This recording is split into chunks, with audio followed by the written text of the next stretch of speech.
Fala, meu bom, fala, meu querido, fala, meu consagrado, como é que você está?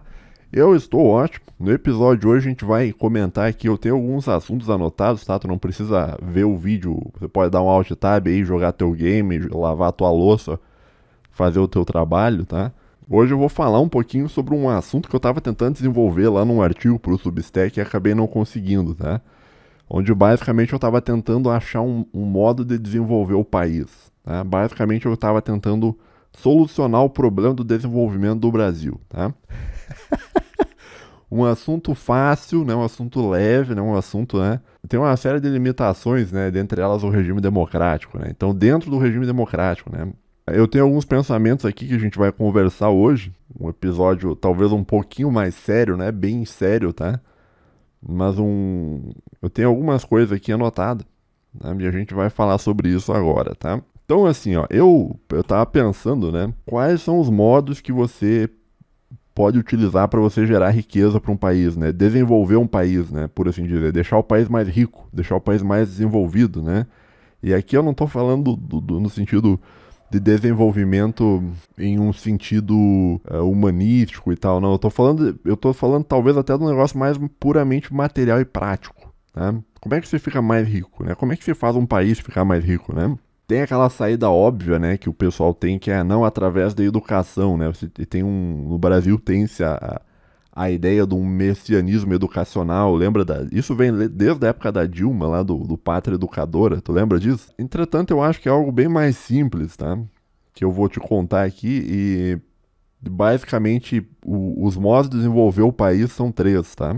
E eu tô sendo propositalmente superficial, tá? Em virtude do fato de que... E simples, tá? Superficial, simples, porque é bem um modo extremamente uga-buga. Tu vai ouvir esses três modos e tu vai, tipo, gravar e tu vai entender justamente porque é um modo uga-buga, tá? Então vamos lá.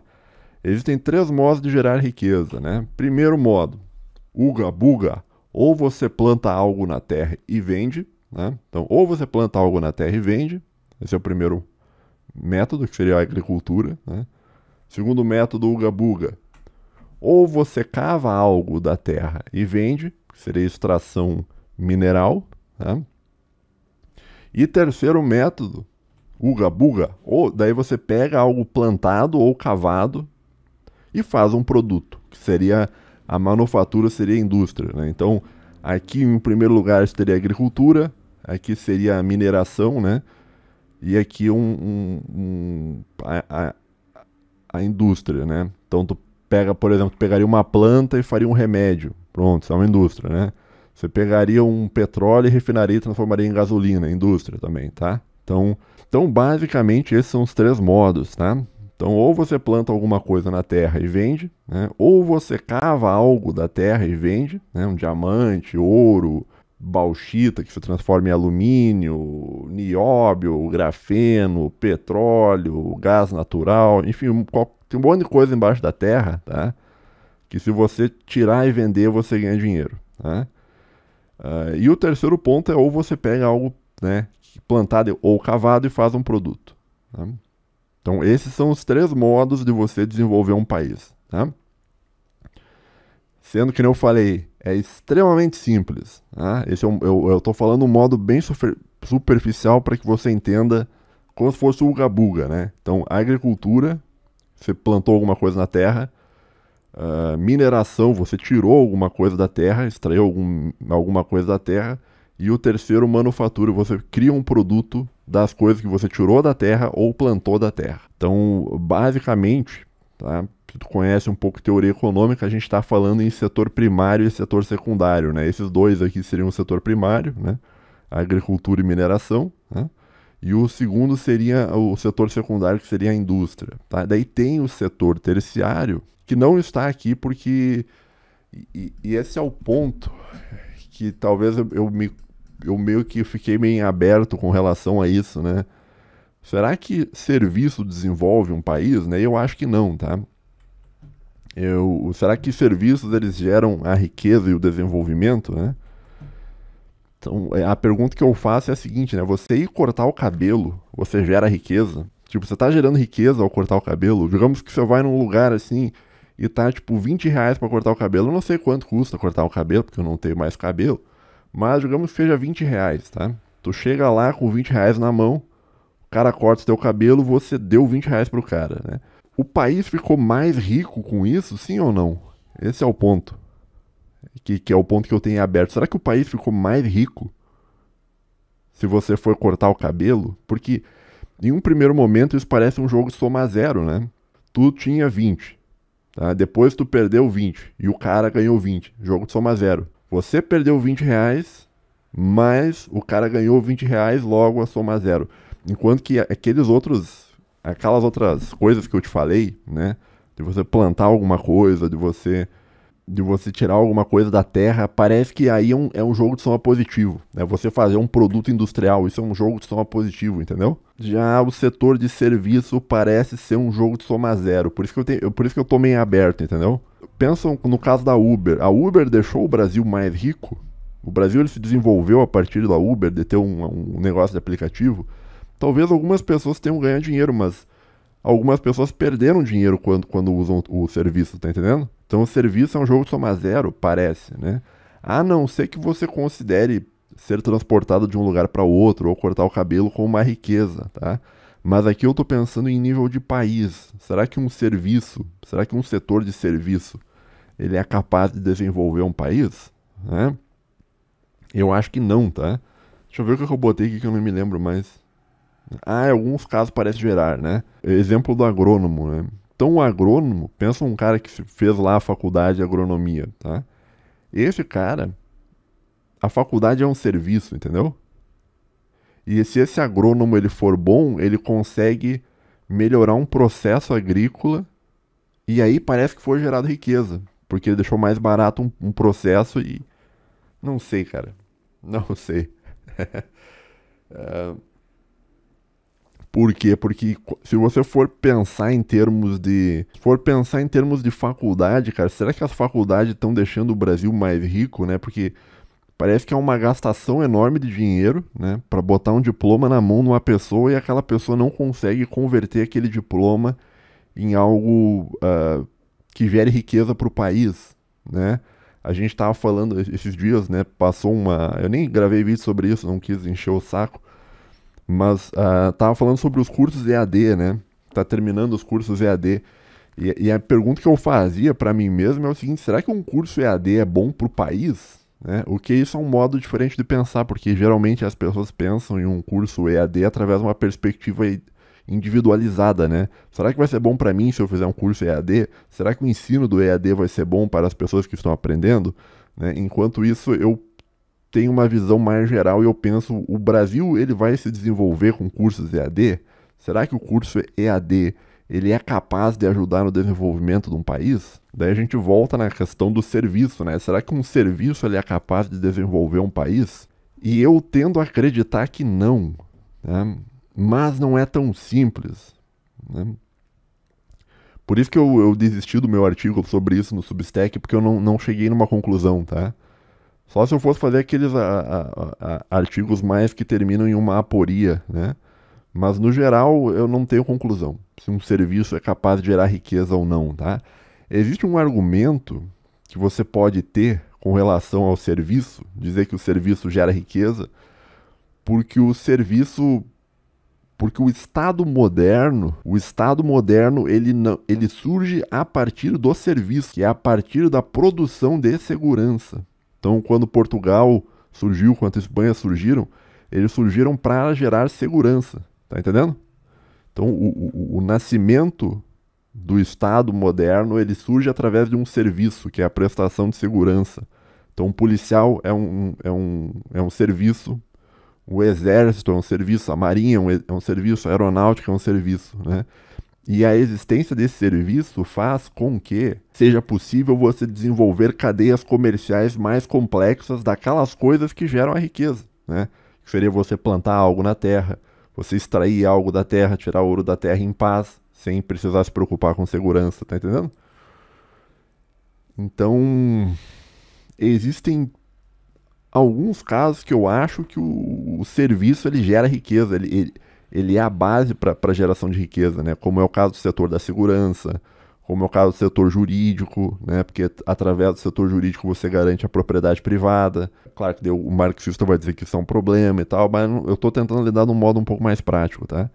Então parece que o setor de serviço ele é fundamental para você gerar riqueza, mas a riqueza mesmo parece ser primariamente gerada através do setor primário e secundário, né? Que seria aquela questão ali que eu falei, ou você planta alguma coisa na terra, ou você tira alguma coisa de metal da terra, ou de petróleo, sei lá, ou você pega essas coisas e faz um produto, né?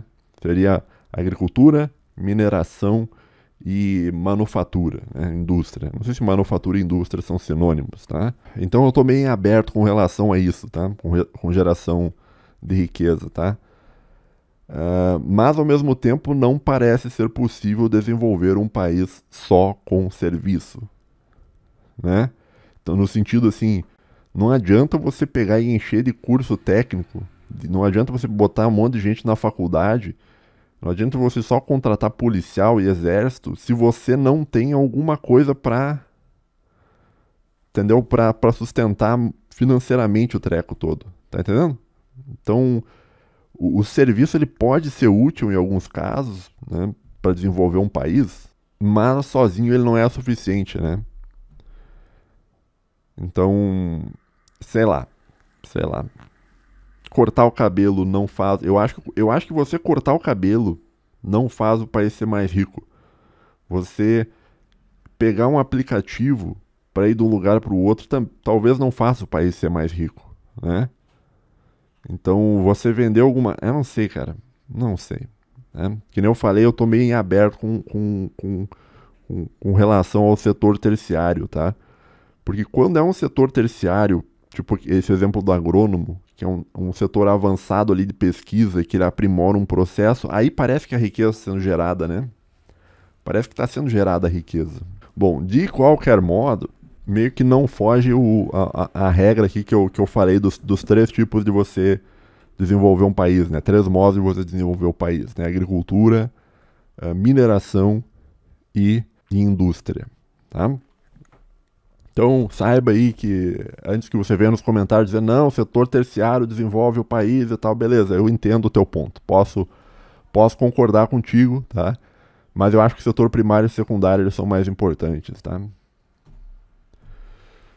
Bom, diante disso eu tava pensando, né, quais que são as opções para o bonzil, né? Quais são as opções para o bonzil, né? E a primeira opção é a seguinte, olha, quer desenvolver o país? Basta industrializar, irmão. Basta industrializar. Quer desenvolver o país? Basta industrializar o país. Aí é difícil, né, cara? Não parece ser possível industrializar o bonzil dentro de um mundo globalizado, né? Por quê? Porque a China produz tudo mais barato, né? Então, enquanto o mundo for globalizado, não vale a pena você criar uma indústria no Brasil se tem o mesmo produto lá na China mais barato, tá entendendo? Isso vem muito daquilo que eu falei em outros episódios, né, sobre eficiência econômica, né? O Brasil ele não tem como ter a mesma eficiência econômica que a China, porque o sistema moral brasileiro ele limita a quantidade de exploração que é feita em cima do brasileiro, né? E essa limitação faz com que o produto brasileiro não seja tão barato, né? Então, enquanto o mundo for globalizado, parece que é difícil o Brasil se desenvolver, né? Bem como diria o Adriano Benayon lá, né? No livro Globalização versus Desenvolvimento. Mas seguindo aqui, né? O mundo está passando por um processo de desglobalização, mas não sei como o Brasil poderia aproveitar isso, né? Porque a globalização ela foi muito benéfica para a China, né? Então você acabou industrializando a China através da globalização. Só que agora, tipo, através do investimento externo, né? Só que agora parece que não é possível, né? Parece que porque o mundo ele tá cada vez mais desglobalizado. Eu acho que até botei mais pra frente. Eu vou pular um pouco, depois eu vou pra essa parte, eu falo com mais detalhes, tá? Mas o ponto, assim, que eu queria te mostrar, voltando aqui, é que parece que o cenário geopolítico global está mudando, né? Então, o mundo globalizado, ele tem aos poucos, nas últimas décadas, se sendo modificado, né? O Trump está acelerando o processo, né? Mas é um processo global, né? Se você pensar, por exemplo, o afastamento da União Europeia com relação à Rússia, isso faz parte da desglobalização, as tarifas do Trump fazem parte da desglobalização, o conflito lá daquele país democrático maravilhoso que tem parada gay no Oriente Médio é também um processo de desglobalização, né? Então, enfim, há um processo de desglobalização em andamento, né? E eu não sei como o Brasil poderia se aproveitar disso, né? Talvez eu tenha um insight sobre isso lá mais pra frente, tá? Então, assim, não é basta industrializar, irmão. Não, tipo, basta industrializar, para industrializar teria que ter uma mudança global. O mundo inteiro teria que se transformar em blocos regionais, tá? Desglobalizado, né? E daí talvez o Brasil, entendeu? Talvez compensasse para o brasileiro ir fazer uma indústria aqui para vender aqui, né? Mas enquanto não tem isso, simplesmente não vai ter indústria nacional, tá? Então, não é só basta industrializar, irmão. Tá bom? Que mais? Se não tem indústria, né? Quais são as duas opções que sobram, né? Eu falei para ti no começo do vídeo os 3 modos de você desenvolver um país, né? Se eu estou falando para ti que manufatura, indústria não serve, né? Quais que são os outros 2 modos? É a agricultura e a extração de mineral, tá? O setor primário, né? Ou você planta algo na terra, ou você cava algo da terra, tá? Essas são as opções que o Brasil tem, já que indústria não existe essa opção, tá? Para o Brasil, tá? Seria ótimo que tivesse, mas não tem, né? Mas a gente tem um problema, né? A gente tem um pequeno problema, né? A gente tem um problema, né? Aconteceu uma cena essa semana, tá? Essa ministra tava batendo boca aí com um cara aí. E assim, ó, você não deve, como é que eu vou dizer? Você não deve pessoalizar, tá? Se tu acompanha o canal, acho que o último artigo lá que eu postei no meu Substack, eu tava falando pra ti sobre um tipo de ser humano que é um robozinho. Que é uma pessoa feita em linha de montagem, tá? No sentido assim, o que eu tô querendo dizer que você não deve pessoalizar, tá? Eu tô querendo dizer o seguinte, você não deve olhar pra essa pessoa e ficar brabo que, essa pessoa está atrasando o desenvolvimento do país, não sei o quê. Eu garanto pra você, cara, com 100% de certeza, né, que se essa pessoa fosse removida, se ela não existisse, né, se essa pessoa não existisse, existiria outra pessoa com um pensamento muito parecido com essa pessoa que seria colocado no lugar dessa pessoa para fazer exatamente a mesma coisa que essa pessoa está fazendo nesta foto. E aí talvez tá a minha diferença de pensamento com relação ao resto da direita brasileira, é que o direitista brasileiro ele vê as coisas dentro de uma perspectiva atomista, cosmopolita, né? Então quando ele olha para essa foto aqui, né? Se você está me ouvindo, só dá um alt tab. Se tu olha aí para essa foto, né, o que você, como direitista médio, vê, né? Você vê uma pessoa, tá, apontando para outra pessoa e estão discutindo, tá? Eu não vejo bem desse modo, tá? O modo que, quando eu olho para essa foto, sabe o que eu vejo? Sabe o que eu vejo quando eu olho para essa foto, cara? Eu vejo um choque civilizacional, tá? Essa pessoa aqui, tá? Que nem eu falei, que não é pessoalizado, né? Eu não vejo a partir de uma perspectiva de indivíduo.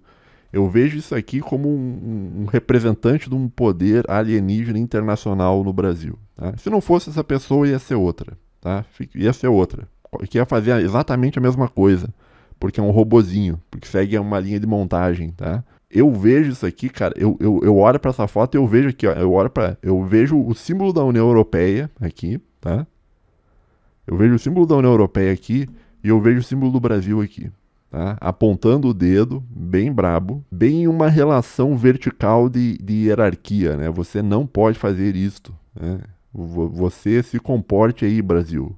E eu acho que ver desse modo problemas, eu penso que talvez seja uma coisa que falta muito ao direitista brasileiro, né? Que falta conseguir ver o Brasil através de uma perspectiva talvez civilizacional. Esse é o ponto.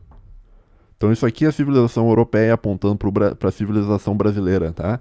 E ninguém consegue ver isso. Agora, eu vejo a Rússia como uma civilização, eu vejo a China como uma civilização, eu vejo o americano como uma civilização, eu vejo o europeu como uma civilização, tá? E eu também vejo o Brasil como uma civilização, né? A civilização solidária dos trópicos, como diria o Dr. Batista Vidal, né?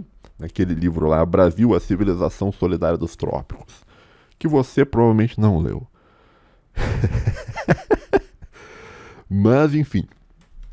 Então, aconteceu essa cena toda essa semana e tal, né? Não vou comentar muito isso, né? Porque a tática é a mesma coisa, né? Tipo, eu sou um cara de humanas, tá? Eu fiquei dentro de um curso de humanas durante, cara, mais de uma década, tá? E é a mesma tática de sempre, né? Então, você tá discutindo um assunto, daí a pessoa puxa uma carta identitária e aponta pra você. E isso é uma técnica que funciona, por quê? Porque a partir do momento que isso é feito, você muda o assunto da discussão, tá? Você muda o frame, se quiser usar um termo técnico, tu muda o frame do debate de um assunto onde você não estava confortável para responder para um assunto onde você vai colocar o teu adversário na defensiva. E ele tu vai exigir um pedido de desculpa, alguma coisa, tá? Então, desse modo, você consegue, como é que eu vou dizer, ganhar um debate, entendeu? Você ganha um debate através desse tipo de argumentação e tal. Então, o trabalho dessa pessoa como ministra do meio ambiente não é discutido, mas é discutido uma outra questão com relação a ela, tá? A mesma técnica de sempre, já tô cansado disso, já vi isso aí muitas vezes, já vi muito debate lá acadêmico que terminava nisso, começava a discutir um negócio quando vê alguém puxava uma carta identitária, então... Pra mim, essa questão toda, assim, do mérito, sinceramente não me interessa, mas o que me interessa, que nem eu falei, é de você enxergar que por trás dessa foto talvez exista um choque civilizacional de uma pessoa que representa interesses alienígenas apontando para uma pessoa que representa interesses nacionais da civilização brasileira, tá? Esse é o ponto, e o Brasil... Ele é uma civilização porque ele é um país civilização. Ele é um país muito grande para ser só um país, entendeu? Não é que nem, por exemplo, a América Espanhola, ela é uma civilização composta por muitos países, mas o Brasil, ele é um país civilizacional, tá? Então eu enxergo isso aqui como simplesmente um choque civilizacional, tá? E eu penso que talvez a direita brasileira seria um pouco melhor se as pessoas parassem de pessoalizar. Falar, essa ministra aqui, que absurdo, não sei o que. Não, você tem que pensar o interesse de quem está em jogo, entendeu? O ponto talvez seja esse, né? Não sei, tu entendeu mais ou menos o que eu tô querendo falar? Basicamente, né, o Brasil não tem como fazer uma indústria. Também não tem como plantar algo na terra e nem cavar algo da terra, né? Então, os três modos de você desenvolver um país... Uma nação, uma civilização, não é possível para o Brasil. Primeiro que a indústria, que eu falei, não tem como industrializar agora, tá? Dentro de um cenário de globalização, porque o Brasil sempre vai perder para a China em termos de competitividade, por causa da carga moral que está por trás do setor industrial brasileiro, tá? E também não dá nem para plantar, tipo, não dá para aumentar a área agrícola a ser plantada por causa dessa pressão internacional, civilizacional europeia em cima do Brasil. E também não tem como cavar algo da terra também por causa da pressão europeia com relação ao Brasil, né? O resumo da história, então, é que os três métodos de você desenvolver um país não são possíveis para o Brasil. Ou seja, it's over. Brutal. Mogado. Não sobra nada para o beta. Cara. Tá. Então, basicamente, essa é a conclusão que eu tirei, tá, do artigo, tá? Então, assim, eu identifico que existem três métodos de você desenvolver um país, né? E no cenário atual, o Brasil não tem como fazer nenhum dos três métodos, tá? Então, tem uma outra opção, né, que é a opção de passar o chapéu. O que seria a opção de passar o chapéu? A opção de passar o chapéu é você ir em encontros bilaterais com outros países e pedir invista dinheiro no Brasil, tá? Isso aí o Brasil tem feito há muito tempo, passando chapéu, tá? E isso funcionaria no passado dentro de um esquema de mundo globalizado, tá? Mas que nem eu falei, a gente está passando por um processo de desglobalização. E mesmo que fosse um mundo globalizado, a gente passou o chapéu durante muitos anos e nunca deu em nada, tá? Deixa eu ver o que eu escrevi aqui. Basicamente, né, o negócio de passar o chapéu, basicamente essa tem sido a estratégia do bonzinho nas últimas 2 décadas e não deu certo. Então, se for pensar o Brasil em termos dos últimos 20 anos, a estratégia de desenvolvimento do Brasil foi passar o chapéu. Vai para a Europa, passa o chapéu, vai para a China, passa o chapéu, vai para a Índia, passa o chapéu, vai para o mundo árabe, passa o chapéu, vai para os Estados Unidos, passa o chapéu, vai para o Canadá, passa o chapéu, vai para a França, passa o chapéu. Vai passando o chapéu, né? E nunca cai dinheiro o suficiente para você desenvolver um país, cara. Por quê? Porque o gringo não vai financiar um concorrente para ele. Tá? A ideia de que o gringo vai financiar o Brasil e vai desenvolver o Brasil, isso não vai acontecer. O desenvolvimento não vai. Isso talvez seja possível em países pequenos, tá? País insular, né? Que é um paísinho pequeno. Mas você desenvolver um país que nem o Brasil, né? No fim das contas, isso vai fazer o quê? Vai só gerar um concorrente, né? Então, por que o europeu vai industrializar o Brasil?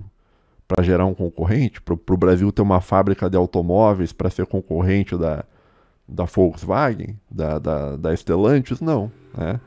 Então, eu não acredito que o gringo vai financiar o Brasil, tá? Eu penso que isso talvez aconteceu com a China no passado e gerou um enorme problema para eles, né? Eu acho que o ideal seria que eles tivessem desenvolvido o Brasil e não a China, né? Mas daí tem toda a questão do porquê a China foi desenvolvida, porque tinha mão de obra barata e tal, poucos direitos humanos, daí você oferta um produto mais barato e tal. Enfim, aquele mantra do liberalismo de fim da história do processo de globalização, né? Então, o ponto é que eu acho que o gringo, ele não é burro, ele não é otário, né? Então ele não vai industrializar o Brasil, né? Ainda mais agora, porque eles viram, por exemplo, pega o europeu viu que não valeu a pena comprar a energia mais barata da Rússia, porque depois a Rússia modernizou o exército com o dinheiro da energia europeia, entendeu? Da energia que foi vendida à Europa. Então o europeu não vai fazer isso, né? O americano também não vai fazer, tá? O chinês também não, pô. O chinês está preocupado com o desenvolvimento da China, não com o do Brasil, né? A não ser que o chinês invista para gerar uma coleira econômica, para gerar uma dominação econômica financeira, que talvez seja a estratégia do chinês, né? Nesse mundo globalizado que está desglobalizando, né? Mas no geral, né, a tática, né, de passar o chapéu foi uma tática que foi feita nos últimos 20 anos, inclusive quando o mundo era globalizado, e não deu certo, tá bom? Então, passação de chapéu, na minha opinião, não funciona, tá? A gente tem também uma questão, tá? Que é a questão do fim do Green Deal. Sabe o que é o Green Deal? O Green Deal é um acordo europeu, né? Que, em resumo, tá? São boas práticas para a preservação ambiental por parte da Europa que eles estavam tentando exportar para o mundo inteiro, tá? Que com relação ao Brasil e à União Europeia, tá? Essa relação seria uma forma indireta de controle, tá? Um soft power feito de controle através de ONGs e mecanismos internacionais, tá? Então, que é esta pessoa aqui, ó, tá? Deixa eu voltar. Que é esta pessoa, tá? Isso aqui é o Green Deal, tá? Green Deal no Brasil, tá? União Europeia aqui, apontando o dedo brabo, dizendo para o Brasil o que o Brasil pode e o que o Brasil não pode fazer dentro do território dele, tá? Forma indireta de controle, talvez não existam democracias sem ONG, tá? Porque a ONG ela é uma ferramenta de controle, a gente já teve o caso da USAID, mostrou isso. Mas enfim, o Green Deal, vamos voltar aqui, o Green Deal parece algo que está terminando, né? Em termos geopolíticos, né? O fim do Green Deal devido à desglobalização pode apresentar oportunidades interessantes para o Brasil, né? Então eu não sei, cara. Tipo assim, o fato do mundo estar sendo desglobalizado, tá? O que isso gera? Isso vai gerar um enfraquecimento desse mecanismo de controle de agenda climática em cima do Brasil. E isso pode vir a ser uma oportunidade do Brasil tentar fazer aquilo que eu falei, ou plantar alguma coisa na terra, ou tirar alguma coisa da terra para vender, né? Então, pode ser que o enfraquecimento do sistema de controle europeu-americano em cima do Brasil através da Agenda Verde, pode ser que isso seja uma oportunidade para o Brasil. Então, eu estou vendo uma oportunidade, esse é o ponto. Eu acho que eu estou vendo uma oportunidade, né? Agora, se o aquecimento... eu não posso falar a palavra, né? Se o negócio climático é real,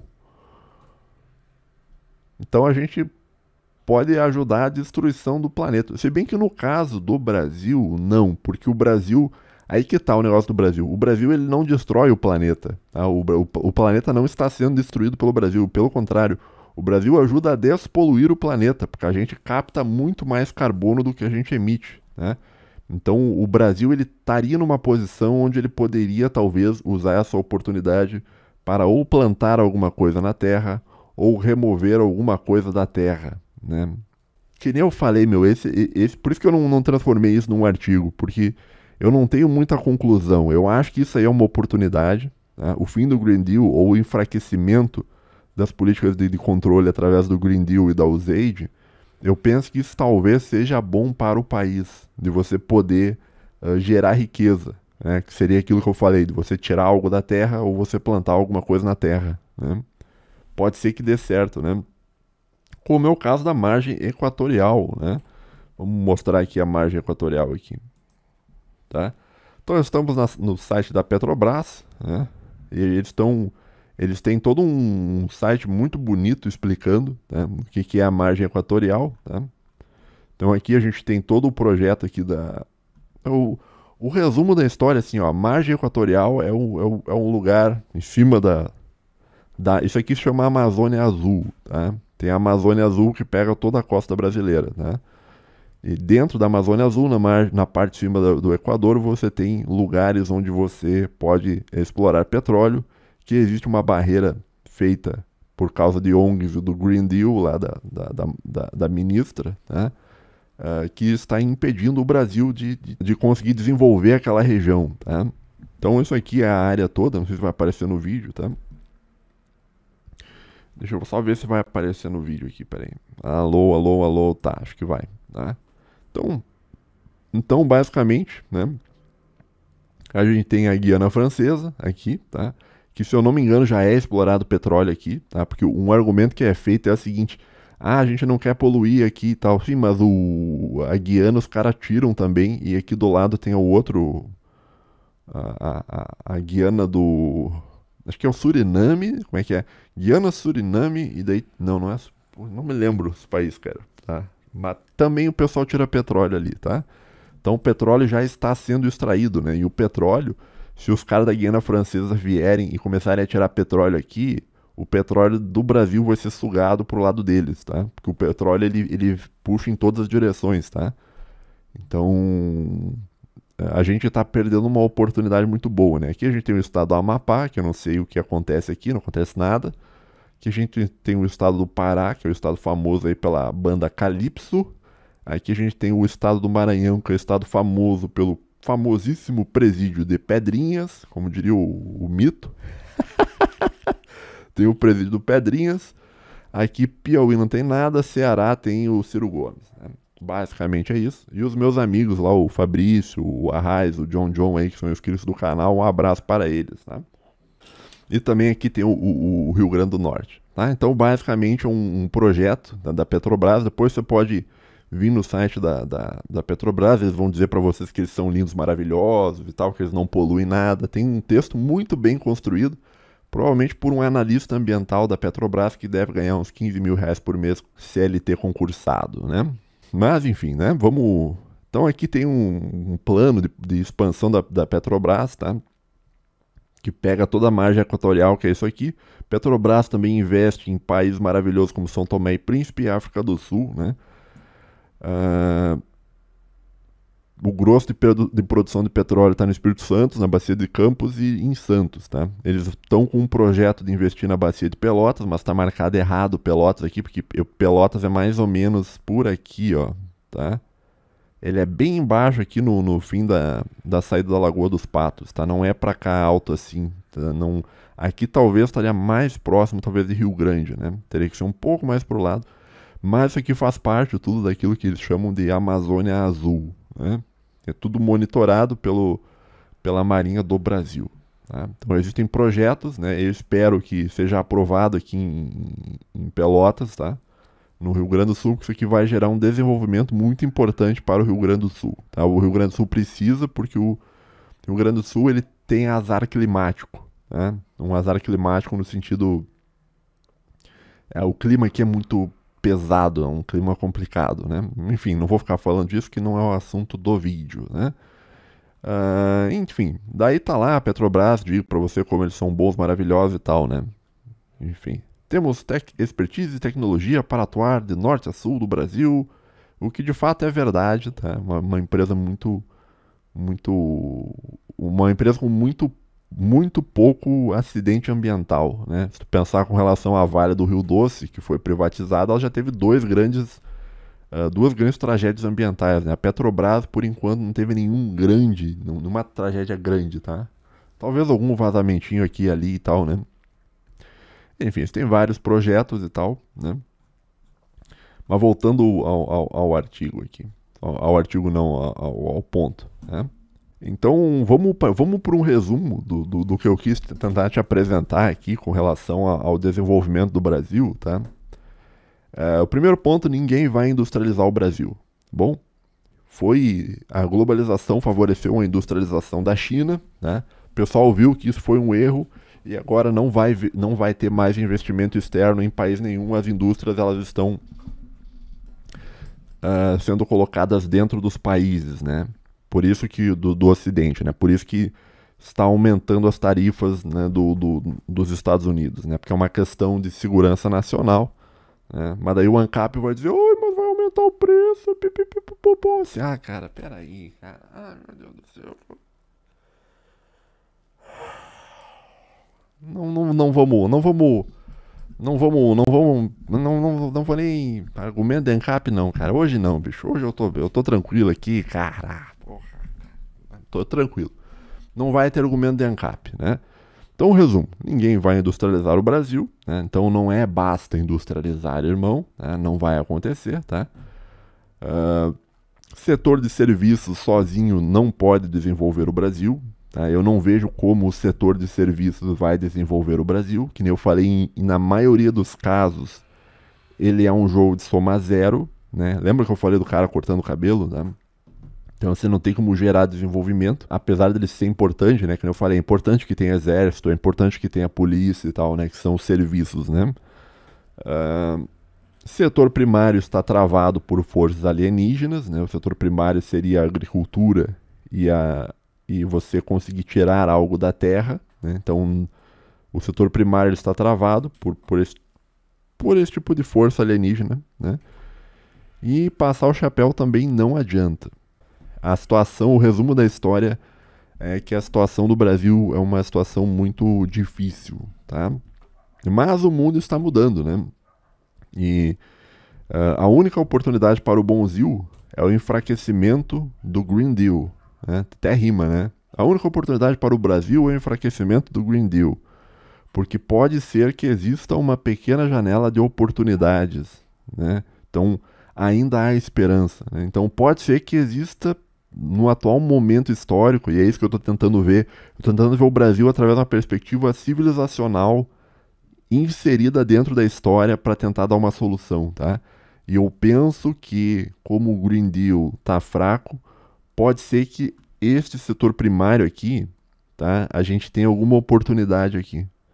Porque essas forças alienígenas, elas podem acabar se enfraquecendo, tá? Isso não quer dizer que a gente vai ter que destruir todo o meio ambiente, é preciso desenvolver de um modo sustentável, mas É aquela coisa, o desenvolvimento sustentável, ele não tem que só ser sustentável, ele tem que ser também desenvolvimento. Então é preciso achar um equilíbrio ali bom entre desenvolvimento e ser sustentável, né? Então o ponto... Então por isso que quando eu vi essa foto aqui, ó, tá? De certo modo, esse pessoal do Green Deal, eles meio que eles estão na defensiva, entendeu? Quando ele precisa dar ordem, significa que a ordem está sendo questionada, entendeu? Quando precisa apontar o dedo, significa que tem alguém questionando, entendeu? Então pode ser que exista uma pressão nacional que talvez consiga vencer esses caras, né? Essa vampiraiada louca aí. Não sei, pelo menos eu penso desse modo. Eu acho que há uma oportunidade, né? Eu não acho que há oportunidade para a indústria. Não acho que o serviço não vai funcionar. Também não acho que passar o chapéu. Passar o chapéu acabou, tá? Não vai ter mais passar chapéu. Então o que resta, eu acho, é setor primário. Que é aquilo que eu falei. Ou você planta algo na terra e vende, ou você tira algo da terra e vende. E talvez, quem sabe, começar um processo de industrialização do setor primário, né? Que nem, por exemplo, em vez de tirar só o petróleo e vender, você poderia tentar começar uma indústria de refino. E isso, inclusive, é algo positivo dentro do... Para tu ver como eu sou justo, tá? E isso aí é uma coisa positiva dentro do governo Lula, né? Da alma mais honesta da... Mas é interessante, o projeto de refino é interessante. E isso seria muito interessante para a Petrobras ter capacidade de refino, entendeu? Porque aí você começou um processo de indústria dentro do setor primário. Você já vai vender um produto que, entendeu? Mas não sei, cara. Não sei. Tá? Enfim, esse é um episódio que eu acho que eu vou terminar numa aporia. Né? Deixe seu comentário aí, porque eu gosto de ler o que as pessoas falam, tá? Não tenho tempo de ficar respondendo todo mundo, tá? Mas eu gosto de dar uma lida, tá? E basicamente é isso. Terminamos em uma aporia, só sei que nada sei. Valeu, falou, tamo junto, até a próxima aí, tchau, tchau.